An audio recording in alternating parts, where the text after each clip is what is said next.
Hello friends, welcome back to my channel. আমি আফরিনা হালদার। তো আজকে নিয়ে এসেছি আরও একটি রেসিপি, মূলো পালং দিয়ে মাছের ঝোল। তো চলুন আজকে দেখে নেওয়া যাক এই রেসিপিটি কীভাবে আমি তৈরি করেছি। আমি জানি এই রান্নাগুলো সবাই জানে, তবুও যারা নতুন, অনেকে হয়তো রান্না করতে পারে না, তাদের সুবিধার্থে আমার এই রান্নাগুলোই করা। তো চলুন আজকের রেসিপিটা দেখে নেওয়া যাক। এটা কুকারের মধ্যে কিছু আলু দিয়ে দিলাম টুকরো করা, দুটো মূলো পিস পিস করে কেটে নিয়েছি দিয়ে দিলাম এক আটি পালং শাক, 2 চামচ লবণ দিয়ে দিলাম 1 গ্লাস জল দিয়ে আমি সিদ্ধ করতে বসিয়ে দেবো। তো গ্যাস আমি কড়া বসিয়ে দিয়েছি।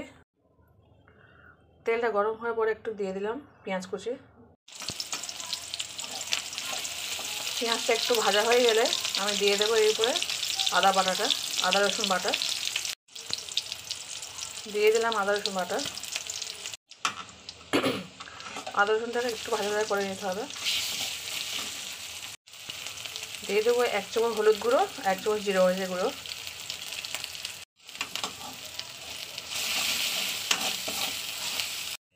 এদিকে আমার সবজিগুলো সিদ্ধ হয়ে গেছে, আমি এগুলোকে কড়ার উপরে দিয়ে দেবো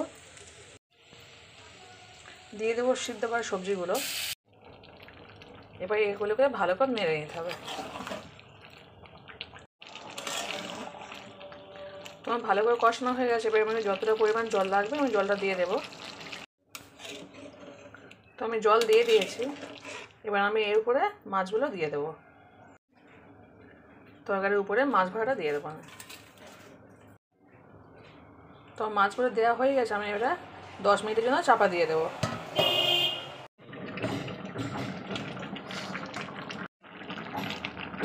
দেখতে পাচ্ছেন আমার রান্নাটি পুরোপুরি কমপ্লিট হয়ে গেছে। তো যাদের ভালো লেগেছে অবশ্যই একটু লাইক কমেন্ট করবেন, কমেন্টের মাধ্যমে জানাবেন রান্নাটি কেমন হয়েছে। তো আজকে এই পর্যন্তই, টাটা বাই।